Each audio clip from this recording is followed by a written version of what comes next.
Saudara-saudari, inilah Inri hari Senin pekan kelima Prapaskah dari Injil Yohanes pasal 8 ayat 1-11.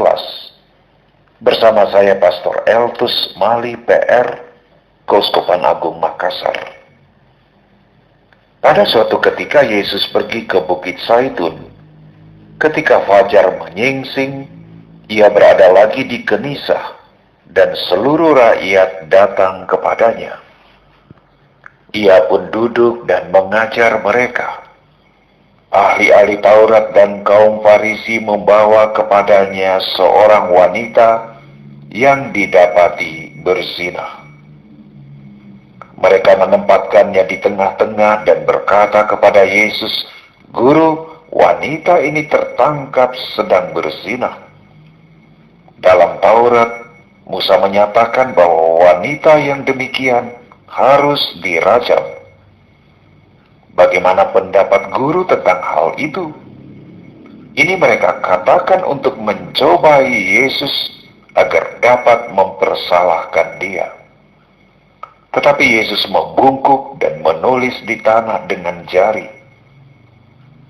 Karena mereka terus menanyai dia, maka ia pun berdiri dan berkata, "Barang siapa di antara kamu tidak berdosa, hendaklah melemparkan batu yang pertama kepada wanita itu." Lalu Yesus membungkuk lagi dan menulis di tanah. Setelah mendengar perkataan itu, pergilah mereka seorang demi seorang, mulai dari yang tertua.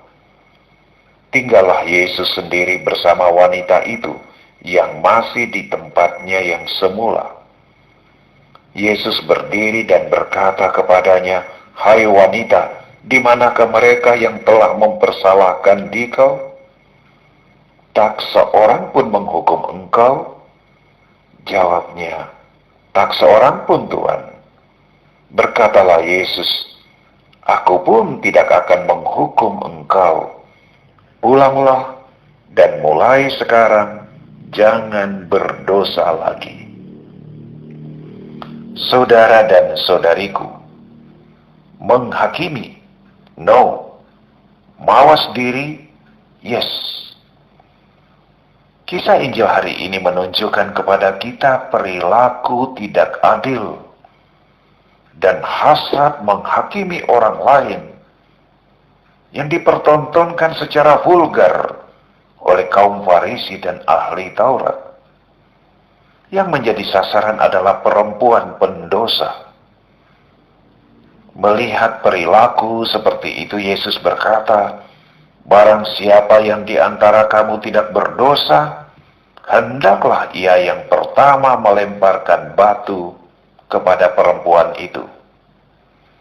Dengan kalimat ini jelas bahwa Yesus menggugat rasa keadilan, sekaligus juga mengajak orang untuk mawas diri. Adilkah memperlakukan orang berdosa dengan cara-cara yang justru menuai dosa? Pantaskah orang berperilaku sedemikian agresif kepada orang yang bersalah, dengan sikap seolah diri sendiri adalah makhluk setengah dewa, tiada noda, tak ada dosa? Kalimat Yesus justru membalikkan orientasi penghakiman dan pengadilan. Bukan lagi wanita pendosa itu yang diadili dan dihakimi, melainkan orang banyak yang membawanya. Hal ini jelas dari pernyataan Yesus tersebut. Siapa yang tidak berdosa, silakan mengambil batu dan melemparkannya kepada perempuan itu. Alhasil, pergilah mereka seorang demi seorang, mulai dari yang tertua.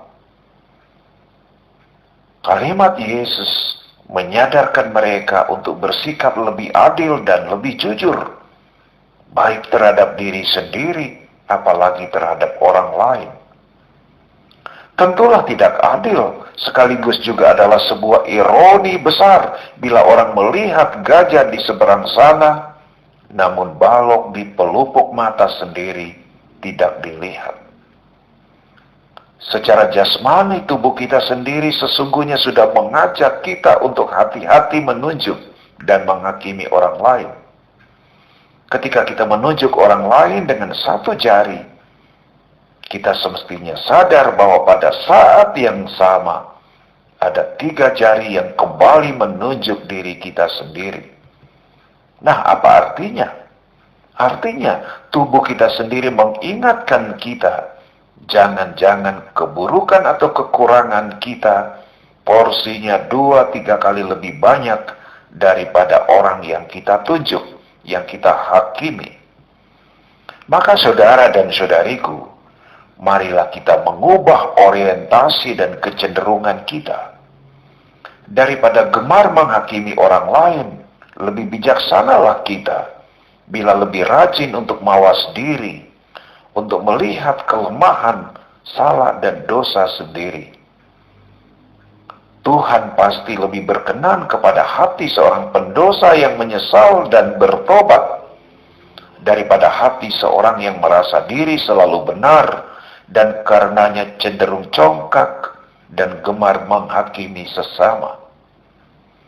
Yesus membenci dosa, namun ia tetap mencintai pendosa.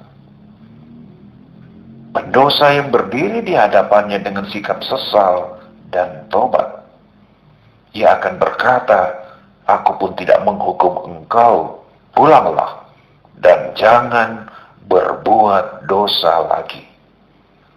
Saudara dan saudariku, semoga kita adalah pendosa yang bertobat dan diterima Tuhan, daripada menjadi penghakim yang pada akhirnya malahan akan dihakimi dan dihukum oleh Yesus. Mari kita berujar, menghakimi, no, tetapi mawas diri dan bertobat, yes. Semoga demikian. Amin. Tuhan memberkati Anda dan keluarga, serta seluruh aktivitas hari ini. Dalam nama Bapa dan Putra dan Roh Kudus. Amin.